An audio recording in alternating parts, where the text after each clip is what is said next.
हाय बच्चों, कैसे हो? देखिए, लास्ट क्लास में अलोहा हमने कंप्लीट कर लिया। उसमें प्योर और स्लॉटेड हो चुका है ना। प्रैक्टिस उसके आप कर ही रहे हो, नो डाउट। नेक्स्ट आपके पास में रैंडम एक्सेस का जो प्रोटोकॉल है वो है CSMA-CD। ठीक है, तो CSMA-CD एग्जैक्टली 3 वर्ड्स का कॉम्बिनेशन है। ठीक है, अगर हम CSMA-CD की बात करते हैं तो CSMA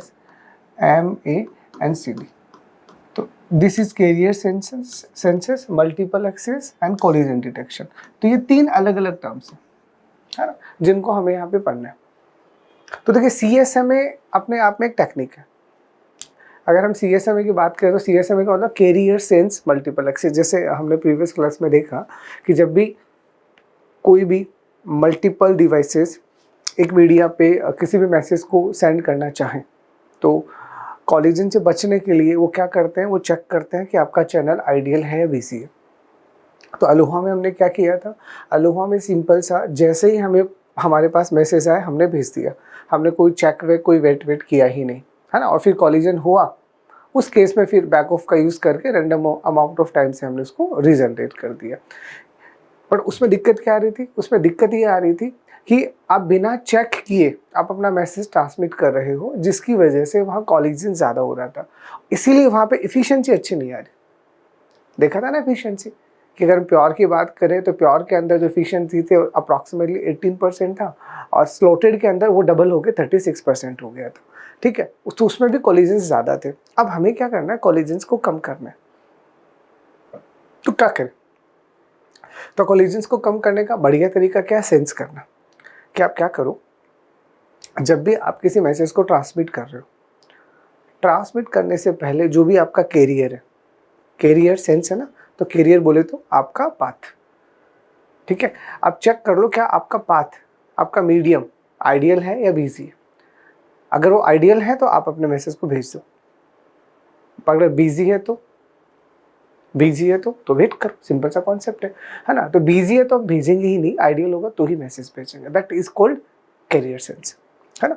तो पहले CSMA को देखते हैं, फिर CSMA-CD को देखते हैं ना, उसमें रिलेटेड जो भी हमारी फंडामेंटल टर्म्स। ओके, तो चलो। तो देखिए, CSMA method was developed to minimise collision chances and enhance performance. Sir वो तो देख ही लिया, अलोहा के अंदर सबसे बड़ी प्रॉब्लम यही था, कोलिजन ज़्यादा हो रहे, एफिशिएंसी कम है, परफॉर्मेंस कम है, इंक्रीज करना है। तो क्या करें, उसके लिए CSMA को बनाया गया था। ठीक है, तो to reduce collision, nodes in CSMA senses the medium before attempting to transmitting data। तो यहाँ पे सेंसेस कैपेसिटी आ गई। सेंसेस का मतलब क्या होता है, सेंसेस का मतलब भैया भेजने से पहले चेक कर लो कि आइडियल है या बीसी है। तो CSMA operates on the principle senses before transmit, या तो आप इसे ऐसा कह दो कि सेंसेस बिफोर ट्रांसमिट और लिसन बिफोर टॉक। क्या कह रहे हैं, लिसन बिफोर टॉक। मतलब भैया बोलना है पहले सुन तो लो क्या बोल रहे हैं। अब आप अपनी इच्छा से बोलना स्टार्ट कर दोगे, लेकिन आपको क्या बोलना है वो तो बोलने वाला पहले बोलेगा ना, इसलिए पहले सुनो और फिर उसको बोलो। ठीक है, तो while CSMA can decrease the likelihood of collision, it can not completely eliminate it, है ना। वो तो हम पढ़ ही चुके हैं कि कॉलिजन को, अगर आप रैंडम एक्सेस प्रोटोकॉल्स की बात करते हो तो वहाँ हम कॉलिजन्स को मिनिमाइज कर सकते हैं, रिड्यूस कर सकते हैं, एलिमिनेट नहीं कर सकते। वो तो चांस ही नहीं बनता। अगर करना है तो फिर तो आप रेंडमाइजेशन के पास मत आओ, फिर आप गलत जगह आ गए हो। फिर आप कहाँ जाओ, फिर आप कंट्रोल के पास में या चैनलाइजेशन टेक्निक के पास जाओ, वहाँ नहीं होता कोलिजन, जहाँ तो होगा ही होगा, तय है। ठीक है, तो it is divided into 2 parts. तो जो भी आपका CSMA है वो 2 पार्ट में है। CS मतलब कैरियर सेंस, MA मतलब मल्टीपल एक्सेस। तो कैरियर सेंस का मतलब तो आपको समझ में आ ही गया कि जब भी आपको मैसेज को ट्रांसमिट करना है किसी भी मीडियम के थ्रू जो कि शेयर्ड है, भेजने से पहले आप अपने मीडियम को सेंस कर लो, चेक कर लो कि मीडियम आइडियल है या बीजी है, और लगे आइडियल है तो भेज दो, और अगर बीजी है तो वेट कर लो। ठीक है, तो before transmitting data a device listens to the communication medium to check it is busy और आइडियल। सिंपल, बस ये चेक करना कि भैया बिजी है आइडियल है, यही है सेंसिंग। ठीक है, if it is detects that the medium is currently in use by another device, है ना, it waits until the medium becomes ideal before attempting to transmit. Simple, कि अगर आपका मीडियम जो आप यूज़ करना चाह रहे हो अगर वो बिजी है वैसे कोई और डिवाइस यूज़ कर रहा है तो please wait here until or unless your medium is completely ideal। और जैसे आइडियल हो जाए फिर देख लो आपको क्या करना है ना। अगला आता है मल्टीपल एक्सेस। ऑब्वियस सी बात है, मल्टीपल एक्सेस तो होगा ही होगा ना। अब उस शेयर्ड मीडियम को मल्टीपल डिवाइस एक साथ यूज लेना चाह रही है, तभी तो कॉलिजन है। अब मीडियम पे एक बार में एक ही डिवाइस आएगा तो फिर तो वैसे ही कॉलिजन नहीं आएगा। तो कॉलिजन आ रहा है, इसका मतलब मल्टीपल डिवाइस उसको एक्सेस करने की कोशिश कर रही है, इसीलिए ये क्या है, ये मल्टीपल एक्सेस है ना। तो this part of the protocol allows multiple device to share the same communication medium, है ना, and each device has equal access to the medium and can attempt to transmit data when the medium is ideal, है ना। जैसे Aloha में हम क्या पढ़ते थे, अलोहा में हम ये पढ़ते थे कि हर एक डिवाइस जब भी रेडी होगी, उसके पास डेटा है, उसको पता चल गया मेरे पास डेटा है, वो रेडी है, वो डेटा को भेज सकती है, उसे चेक करने का नीड नहीं। और कोलिजन होता तो वहाँ क्या करते हैं, वहाँ एक्नॉलेजमेंट का यूज़ करते हैं, याद रखना। उस एक्नॉलेजमेंट की वजह से हमें पता चलता है। यहाँ हम क्या कर रहे हैं कि भैया भेजना है तो पहले सेंस करो, सेंस किया, आइडियल है, तो अब जितनी भी डिवाइसेस वहाँ अवेलेबल हैं उन सबको जन्म सिद्ध अधिकार है, और बोले तो समान अधिकार है कि अगर आपको मीडियम खाली दिख रहा है, लाइक 5 डिवाइसेस हैं और पांचों डिवाइसेस को दिख रहा है, क्योंकि यही तो कॉन्सेप्ट है इसका कि अगर ये मेरे पास में मीडियम है, एक डिवाइस यहाँ पे है और मान लीजिए एक डिवाइस यहाँ पे, ठीक है, साइमल्टेनियसली इस डिवाइस को ये दिखा कि ये मीडियम आइडियल है, इस डिवाइस को ये दिखा ये आइडियल है, तो दोनों एक साथ भेज सकती है, क्योंकि जब दोनों एक साथ डेटा को भेजेंगी ना तभी तो उनके बीच का टकराव होगा, कोलिजन तो तभी होगा ना। तो जब भी मीडियम आइडियल होगा, जितनी भी डिवाइसेस वहाँ अवेलेबल हैं वो डिवाइसेस में से कोई भी डिवाइस जिसको आइडियल फ्री लगता है वो मैसेज भेज सकती है। उसको डिसाइड करने का, प्रायोरिटाइज करने का यहाँ पे कोई कॉन्सेप्ट नहीं है, ठीक है, ओके। अब यहाँ पे आता है परसिस्टेंट मेथड। तो परसिस्टेंट मेथड यहाँ पे बहुत बहुत ज़्यादा इम्पोर्टेंट है ना, क्योंकि बिना इस परसिस्टेंट मेथड के हम इस प्रोटोकॉल को प्रैक्टिकली इम्प्लीमेंट नहीं कर सकते। ओके, तो क्या है परसिस्टेंट मेथड का सिंपल सा मतलब क्या है? परसिस्टेंट मेथड का सीधा सा मतलब ये है, तो कहानी में ट्विस्ट इतना सा है, किसी भी डिवाइस को डेटा भेजना है, वो पहले सेंस कर रही है, सेंस करते हुए उसे दिखा आइडल, वो मैसेज भेज रही है, ठीक है, वहाँ तक हमें प्रॉब्लम नहीं है। अच्छा, बिजी है तो क्या करें? अगर कोई भी मीडियम अगर आइडियल है तो हम हमारा मैसेज भेज देंगे, बट कोई भी मीडियम अगर बिजी है तो वो जो डिवाइस वेट कर रही है वो क्या करे? क्या करे? अच्छा, वेट करे। अच्छा, तो कैसे वेट करे? कैसे कैसे उसे पता चलेगा कि ये मीडियम खाली होने वाला है या कब खाली होने वाला है? क्योंकि ये तो तय है, जब तक वो खाली नहीं होगा वो अपने मैसेज को भेज नहीं पाएगा, ठीक है। तो परसिस्टेंट मेथड सिर्फ इतना बताएंगे कि कोई भी मीडियम अगर बिजी है तो आपको वेट करना है, तो कितना वेट करना है और कब आपको पता चलेगा कि चैनल आइडियल हो चुका है। इस सब को डिसाइड करने के लिए जो मेथड हम यूज करते हैं that is called persistent method in CSMA, है ना। तो what should A node do, what should A node do if the channel is busy, है ना, क्योंकि आइडियल है तो प्रॉब्लम ही नहीं है, भेजो मैसेज, वो तो हमारा रूल ही कहता है। बिजी है तो क्या करें? तो बिजी है तो भैया वेट करेंगे किस चीज़ का? उसके आइडियल होने का। तो what should do a not do if the channel is ideal, ठीक है। अगर चैनल आइडियल है तो क्या करें? समथिंग लाइक दैट, ठीक है। तो इन CSMA persistence refers to the strategy used by session to decide when to transmit data on a shared channel, ठीक है, कि बिजी था, जैसे ही आपको पता चला वो आइडियल है, उसके बाद में अब आप मैसेज को भेजोगे, वो कैसे डिसाइड करोगे, ठीक है। तो different persistence methods determine how stations content for access to the channel. तो इसके लिए कई अलग अलग तरह के मेथड्स होते हैं, और बेसिकली हम यहाँ पे 3 तरह के परसिस्टेंट मेथड यूज करते हैं, ठीक है। पहला आपका आता है वन परसिस्टेंट, दूसरा आपका आता है नॉन परसिस्टेंट, और तीसरा आपका आता है पी परसिस्टेंट, है ना, जिसमें सबसे बेस्ट पी परसिस्टेंट होता है। क्यों? अभी देख लो, ठीक है। तो चलो, ठीक है, तो 3 है, one persistent, non persistent and p persistent. तो सबसे पहले हम बात करते हैं यहाँ पे वन परसिस्टेंट का, ठीक है। वन का सिंपल सा मतलब है, देखो वन परसिस्टेंट क्या है, one persistent is just like that, simple से अगर हम एग्जाम्पल से समझें, ठीक है, एग्जाम्पल से समझा देते हैं, है ना। तो वन परसिस्टेंट को आप ऐसे समझ सकते हो, it is just like the basically the relation of just like the boyfriend girlfriend, चलेगा तो चलो उसी से समझते हैं, ठीक है। तो कोई भी, ये कोई बॉयफ्रेंड है और ये एक गर्लफ्रेंड, ठीक है।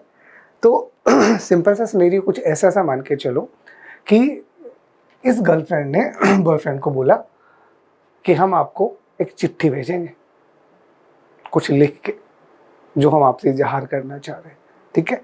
तो इस गर्लफ्रेंड ने एक लिखी चिट्ठी, कोई एक लेटर लिखा, ठीक है। अब ये लेटर इस बॉयफ्रेंड को भेजना चाहती है, तो बॉयफ्रेंड क्या कर रहे हैं, बॉयफ्रेंड उसका इंतजार कर रहे हैं, ठीक है। अब एक गर्लफ्रेंड बॉयफ्रेंड वाला रिलेशन ऐसा सा होता है ना, बिल्कुल मतलब किसी गर्लफ्रेंड ने ऐसा बोला कि मैं आपको कुछ भेजना चाह रही हूँ। देखो आज का ज़माना व्हाट्सएप का ज़माना है, सिंगल टिक डबल टिक ब्लू टिक, ये इजहार कहाँ हुए यार, यहाँ कहाँ बातें, बैक टू दैरा। अब पुराने टाइम की चीज़ें अलग ही हुआ करती थी, एक अलग ही तरह का मतलब इजहार और तड़प हुआ करती थी, हम उनकी बातें कर रहे हैं। तो इन्होंने बोला कि हम आपको लेटर भेज रहे हैं। अब सीन कैसे चलेगा, सीन ऐसे चलेगा कि ये लेटर इसके पास आएगा, तो कहाँ आएगा, ऑब्वियसली इसके घर के बाहर में एक लेटर बॉक्स लगा होगा, इसके घर के बाहर में एक लेटर बॉक्स लगा होगा, सिंपल। तो अब होगा क्या, लड़की ने बोला कि हम आपको लेटर भेज चुके हैं, मान लीजिए दोपहर के 12 बजे, ठीक है, और वो आपके पास आ जाएगा। तो जैसे ही उसको ये पता चला लड़की ने लेटर को भेज दिया, अब वो क्या करेगा, इस लेटर बॉक्स के पास जाके बैठ जाएगा और कब तक वेट करेगा, जब तक ये लेटर नहीं आता, ठीक है। वो 1 बजे आया, 2 बजे आया, हो क्या रहा है, 3 बजे आया, वो हिल ही नहीं रहा वो हिल ही नहीं रहा, हिल ही नहीं रहा कि जब लेटर आएगा मैं तो तभी पढ़ूंगा, है ना। और सारे काम धाम छोड़ के बैठ गया, सारे काम धाम छोड़ के बैठ गया, बोला नहीं मैं तो यहीं खड़ा रहूंगा पल के बिछा के गेट के ऊपर, और जब तक मुझे वो जो वॉचमैन तो नहीं कह सकते, जो लेटर लेके आता है डाकिया, पोस्टमैन, हाँ, तो पोस्टमैन जब तक मेरे को वो लेटर लाता हुआ दिखेगा नहीं ना, मैं हिलने वाला ही नहीं। तो इसमें प्रॉब्लम क्या है प्रॉब्लम ये है इन दैट पार्ट कि अगर आपके पास में यहाँ कोई मीडियम है, ठीक है, और मीडियम में कुछ ऐसा सा सीन है, यहाँ पे कोई डिवाइस है। अब इस डिवाइस को ऐसा पता चला कि ये डिवाइस को ये पता चला कि ये चैनल बिजी है, ठीक है। मान लीजिए हो सकता है कि कोई यहाँ पे एक मैसेज ऑलरेडी जा रहा होगा, इसको पता चला। तो जैसे इसको पता चला ये क्या करेगी, ये कंटिन्यूअसली सेंस करेगी, मतलब ये यहाँ है तो ये यहाँ पे भी चेक कर रही है, हर जगह बार बार सेंस कर रही है, सेंस कर रही है। मतलब क्या हो रहा है, हम लगातार बैठे हुए हैं इंतजार में कब लेटर आएगा, जब लेटर आएगा तब पढ़ेंगे ना, बट हम इन बिटवीन कुछ नहीं कर रहे। तो we continuously sense it, sense कर रहे हैं, क्या कर रहे हैं, देख रहे हैं, खाली हुआ, बार बार चेक कर रहे हैं। जैसे ही पता चला खाली हुआ, भेज दिया, that is called one persistent, है ना। और ये यहाँ पे अप्लाई हो ही रहे, लेटर भेज, लेटर बॉक्स पे लेटर आया नहीं, ये भाई साहब भूख प्यास नींद त्याग के बैठे हैं और इंतजार कर रहे हैं कब हमारे हाथ में लेटर आए, कब हम पढ़ें। तो पहले वो कोई और काम नहीं कर रहे, बस पल के बिछा के उस पोस्टमैन का इंतजार कर रहे हैं। तो यहाँ पे ये चीज़ें ऐसी ही है कुल मिला के कि यहाँ पे वो आपका बॉयफ्रेंड है, ठीक है, ये आपका लेटर है एक तरह से कॉरेस्पॉन्डिंगली, और ये आपका क्या है, ये आपका सेंस करना है। तो आप ये कह सकते हैं वो टाइम है जिस टाइम तक उसको वेट करना पड़ रहा है। तो यहाँ पे कंटिन्यू, इसीलिए इसे बोलते हैं वन परसिस्टेंट। तो वन का मतलब सिंपल सा क्या होता है, वन का मतलब यहाँ पे होता है 100%। It is just like the probability ना, मतलब ऑलवेज,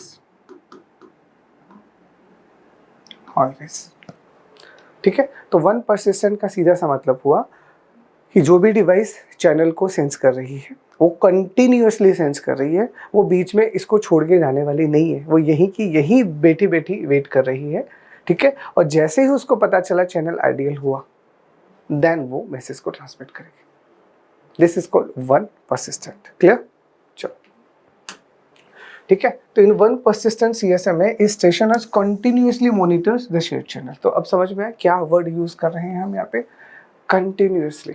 वो छोड़ के नहीं जाने वाला, वो वहीं की वहीं चिपका हुआ है, सारे काम को त्याग के, उस मजनू की तरह जिसको भूख प्यास सब लग रही होगी, नींद भी आ रही होगी ना, बट उसे तो लेटर पढ़ने से मतलब है। ये कुछ वैसी ही कहानी है यहाँ पे भी, ठीक है।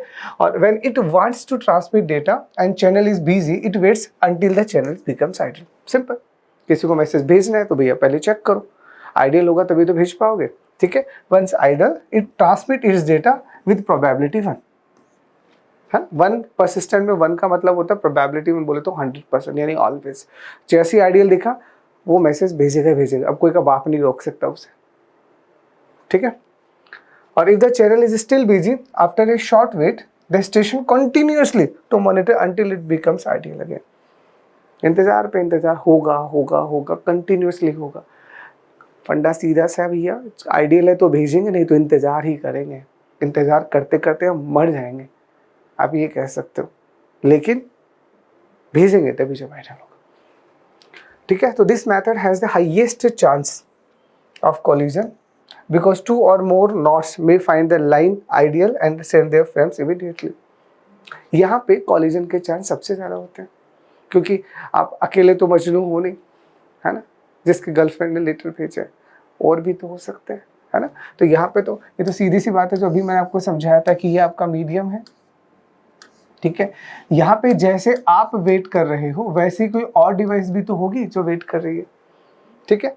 मान लीजिए सपोज करो ये भी लगातार सेंस कर रहा था और ये भी लगातार सेंस कर रहा था, लगातार दोनों को एक ही टाइम पे ऐसा लगा चैनल आइडियल हो गया। और यही CSMA का स्ट्रेटजी है, क्या कि जैसे ही चैनल आइडियल होगा, कोई भी डिवाइस अपने मैसेज को भेजने के लिए यहाँ पे फ्री है, उसके लिए कोई प्रायोरिटाइजेशन नहीं होता, कोई भी भेज सकता है। तो इसका मतलब जैसे ही इन दोनों को, डिवाइस 1 और डिवाइस 2 दोनों को जैसे ही पता चला कि चैनल आइडियल है, दोनों एक साथ टूटेंगे।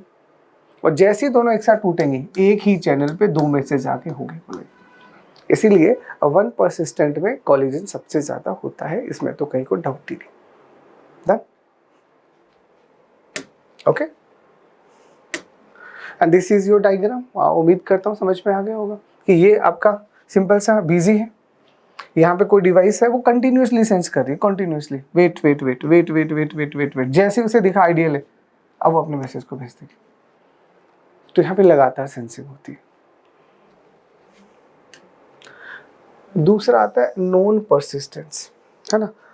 नॉन परसिस्टेंस का सिंपल सा मतलब अब क्या हुआ, नॉन परसिस्टेंट का मतलब ये हुआ कि भैया हम तो बेले तो है नहीं कि लगातार ही हम वेट करें। तो हमने यहाँ बोला कि ठीक है यार, क्योंकि लगातार अगर आप वेट कर रहे हो तो जैसे दोनों डिवाइसेस को एक साथ पता चला आइडियल है, एक साथ भेजा, तो कोलिजन आया है ना, कम करना है, तो क्या करें। तो बढ़िया तरीका क्या, तो नॉन परसिस्टेंट क्या कहते हैं कि अगर कोई चैनल बिजी है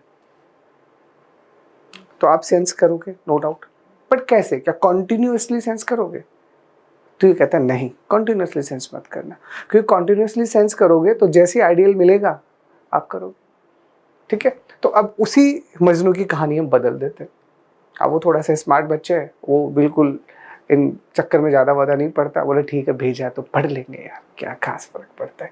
तो उसने भी स्ट्रेटजी बना ली, क्या स्ट्रेटजी बना ली कि ठीक है उसने 12 बजे भेजा, अब मैं वहाँ गेट पे तो खड़ा हो नहीं सकता, हो सकता है उसके बापूजी हिटलर टाइप के हो, अब बेटे को आधे घंटे 1 घंटे गेट पे खड़ा देख ले, वो पीछे से डंडा लेके आके धोने लग गए, तो भाई क्यों खड़ा, घर जाके बैठ जाओ।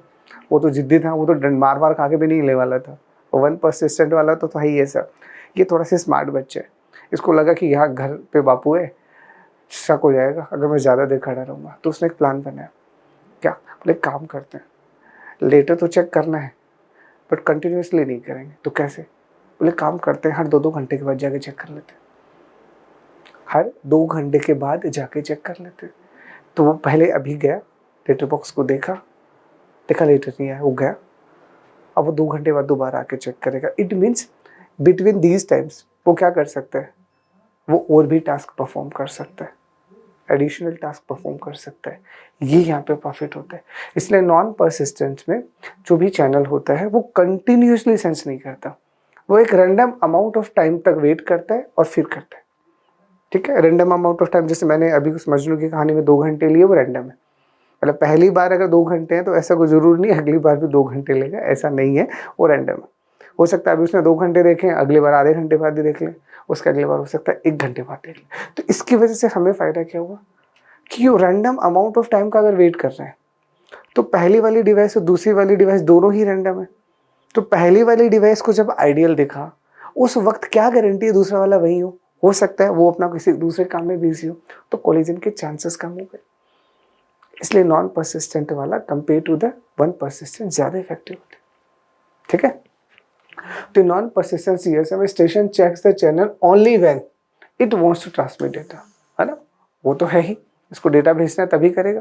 ठीक है, तो if the channel is busy it waits for a random amount of time before checking again. वो कॉन्टिन्यूस था, यहाँ कॉन्टिन्यूस नहीं है।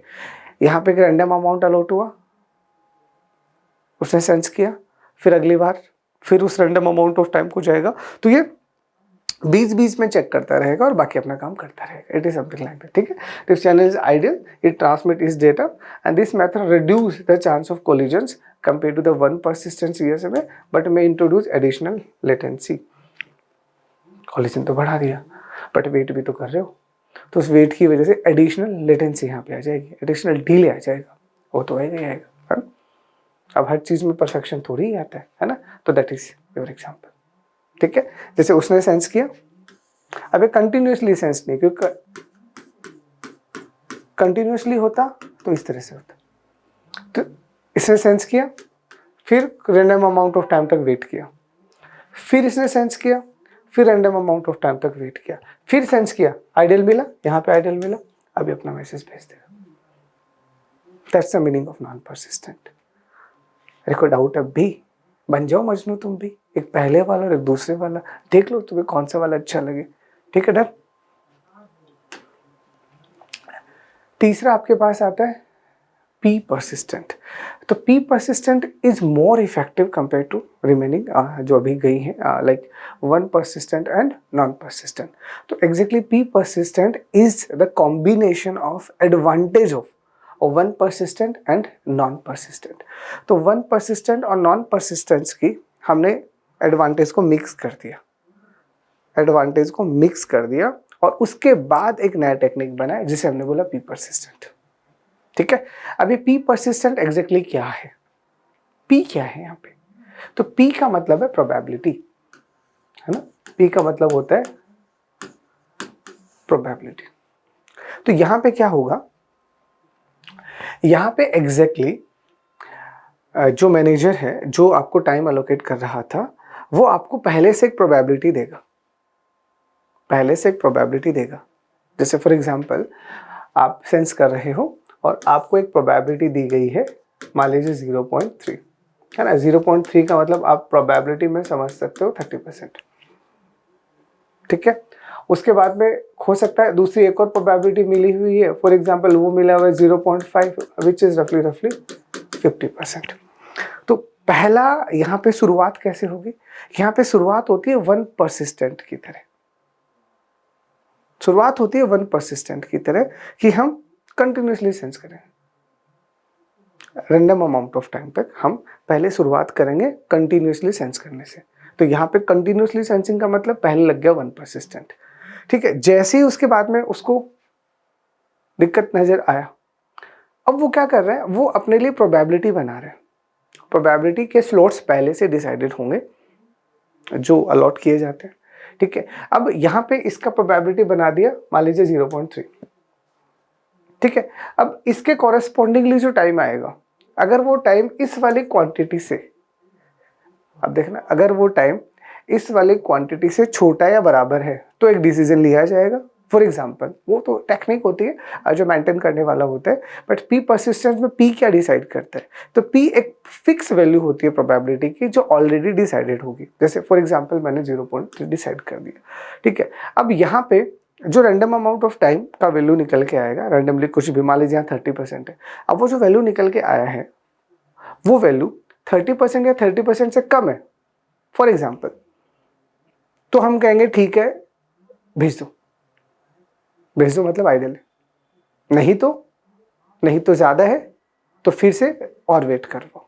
It is just like that. तो दोनों चीजें आ गई। तो वन परसिस्टेंट की वजह से कॉन्टिन्यूस सेंसिंग आ गया और नॉन परसिस्टेंट की वजह से रैंडम अमाउंट ऑफ टाइम भी आ गया। पर वो रैंडम अमाउंट ऑफ टाइम किस पे टिका हुआ है, पी के ऊपर टिका हुआ है, बस ये इसकी खास बात होती है, ठीक है। तो the P persistent method is used if the channel has time slots with a slot duration equal to और greater than the maximum propagation time. आगे इक्वल टू क्या हो रहा है, slot duration equal to slot जो है उसका जो ड्यूरेशन है वो इक्वल टू और greater than the maximum propagation time, the maximum propagation time, it just like that. तो इस स्लॉट का और ये आपके मैक्सिमम प्रोपेगेशन टाइम का। तो यहाँ पे जैसे फॉर एग्जांपल मैं इसको पी को स्लॉट की तरह ट्रीट करता हूँ और ये प्रोपेगेशन टाइम तो मुझे पता चलेगा ना, तो प्रोपेगेशन टाइम का वैल्यू अगर ऐसे या ऐसे कम है तो एक्सेप्टेबल है, नहीं तो रिजेक्ट हो जाएगा, ठीक है। तो the P persistent approach combines the advantage of other two, तो उन दोनों के एडवांटेज को कंबाइन करके इसको बनाया गया, ठीक है। And p persistent CSMA station listen to the channel when it wants to transmit, वो तो सबका ही है, ठीक है। और if the channel is ideal it transmit with a probability p जो डिसाइडेड है ना। और if the channel is busy it defers it transmission for a random amount of time and retires, एक रैंडम अमाउंट ऑफ टाइम तक wait करेगा और फिर retire हो जाएगा। रिटायर होने का मतलब वो दोबारा से वो चेक करेगा, ठीक है। और this method allows for better channel utilisation compare to one persistent and non persistent CSMA as it balance between immediate access and waiting. तो दोनों चीजें ना यहाँ पे इमीडिएट एक्सेस भी है और वेटिंग भी है, इसीलिए ये ज्यादा अप्रोप्रिएट होता है, ठीक है। बस नुकसान सिर्फ इसमें इतना सा है कि अब उस प्रोबेबिलिटी को आपको अलग से खुद डिसाइड करना पड़ेगा, तो उसको मैनेज करने के लिए कोई मैनेजर या कोई एडिशनल प्रोग्राम बनाना पड़ेगा जो उस प्रोबेबिलिटी को डिसाइड करेगा। फिर आप अपना ट्रांसमिशन टाइम देखोगे, फिर उसको कंपेयर करोगे, देखोगे वो कम है या नहीं है, और फिर वो डिसीजन लोगे। तो थोड़ा सा वर्किंग वाइज यहाँ पे काम ज़्यादा हो गया, बाकी कॉलिजन्स यहाँ पे दोनों से कम है, ठीक है। तो देखो कंटिन्यूसली सेंस कर रहे हैं, है ना। अब इस डायग्राम से आपको क्या समझ में आ रहा है कि सबसे पहले हमने कंटिन्यूसली सेंसेस किया, तो कंटिन्यूसली सेंसेस का मतलब वन परसिस्टेंट आ गया यहाँ पे, ठीक है। उसके बाद में probability does not allow time slot. अब जो प्रोबेबिलिटी आपका है वो आप अपने टाइम स्लॉट से कंपेयर कर रहे हो, तो प्रोबेबिलिटी का वैल्यू अगर टाइम स्लॉट से बड़ा है या बराबर है तो अलाउ करेगा, नहीं अलाउ नहीं करेगा। तो यहाँ पे प्रोबेबिलिटी क्या बोलेगी, नहीं अलाउ नहीं है भैया, और वेट करो, और वेट करो, तो फिर रैंडम अमाउंट ऑफ टाइम आएगा, ठीक है। फिर और वेट करो, फिर रैंडम अमाउंट ऑफ टाइम आएगा। तो ये जो प्रोबेबिलिटीज है उससे कंपेयर होके हम क्या करेंगे, हमारे टाइम स्लॉट्स को कंपेयर करते रहेंगे, और जैसे टाइम मिला कि हाँ भैया यू आर ओके है, then you can transmit your message, है ना। तो that is called p persistent. तो परसिस्टेंट मेथड का सिंपल सा गणित है। परसिस्टेंट का मतलब समझ में आ गया कि जब भी हमारा चैनल बिजी होगा हम वेट करेंगे, जैसे आइडियल मिला अब हम भेजेंगे, तो हम कैसे भेजेंगे ये हम कैसे डिसाइड करें, ठीक है। या हम जब वेट कर रहे हैं तो वेटिंग टाइम हम कैसे डिसाइड करें, इन सबको डिसाइड करने के लिए जो मेथड होता है उसे हम कहते हैं परसिस्टेंट मेथड, जिसमें वन परसिस्टेंट क्या कहता है, कंटिन्यूसली सेंस करो, जैसी आइडियल मिले भेज दो। नॉन परसिस्टेंट क्या कहता है, कंटिन्यूसली नहीं करना, रैंडम अमाउंट ऑफ टाइम तक वेट करना है, उसके बाद रैंडम अमाउंट ऑफ टाइम तक अगर आप random amount of time wait कर रहे हो, फिर आपने सेंस किया, फिर आपने सेंस किया, जैसे आइडियल मिला आपने भेज दिया। पी इन दोनों को कंबाइन करके बन रहा है, पहले कंटिन्यूसली फिर रैंडम, इसीलिए ये ज़्यादा इफेक्टिव होता है ना। अगर पूछे कि कोलिजन सबसे कम किस में होता है या कौन सा टेक्निक बेस्ट होता है, तो वो पी ही होता है ना, वो आपको पता होना चाहिए, ठीक है। तो देखिए अब इन तीनों को अपन लोग कंपेयर कर लेते हैं। तो कंपेरिजन में देखो सबसे पहले वन परसिस्टेंट, समझ में तो आई गया आपको कि वन परसिस्टेंट का जनरल मीनिंग क्या है। तो stations continuously listen to the channel, if ideal they transmit immediately, और if busy they wait until it becomes ideal, है ना। सिंपल गणित है। एडवांटेज क्या है, immediate transmission when the channel is ideal and simple. इसका इंप्लीमेंटेशन आसान है, सबसे अच्छी बात यही तो है, खाली मिला भेज दिया, ठीक है। Disadvantage, higher probability of collisions, वो अपन ने देख लिया, यहाँ कोलिजन्स ज़्यादा होगा। Lower channel utilisation due to the immediate transmission, ठीक है। अगर हम नॉन परसिस्टेंट की बात करें तो station check the channel only when they need to transmit and they wait for a random time, simple. Continuous ना कह के हम यहाँ कहेंगे या हम रैंडम अमाउंट ऑफ टाइम तक वेट करते हैं। Reduce probability of collision compare to the 1 persistent CSMA, तो यहाँ जो कोलिजन का प्रोबेबिलिटी वो 1 परसिस्टेंट से कम होता है। Lower latency due to the random wait period, ठीक है। अब इंक्रीज्ड कॉम्प्लेक्सिटी, सबसे मेन दिक्कत यही है, रैंडम अमाउंट होने की वजह से इसका कॉम्प्लेक्सिटी इंक्रीज हो गया, and potential for increase latency during busy periods, ठीक है। और P का मतलब समझ में आएंगे, station listen to the channel and transmit with the probability P if idle और if busy then wait for random. तो यहाँ पे हम कितना वेट करेंगे वो डिसाइड करेगा वो प्रोबेबिलिटी जो हमने उसको अलॉट किया है, ठीक है। Flexibility to adjust the probability of immediate transmission attempts and balance trade off between immediate access and deferral, तो दोनों का बैलेंस्ड वर्जन होता है ये, P का भी और नॉन का भी। And moderate complexity in implementation compare to 1 persistent and may still experience collision under heavy traffic, ठीक है। वो तो कोलिजन तो देखो सब पे ही होते हैं, है ना। तो ये इनके काम करने के अपने मेथड्स हैं।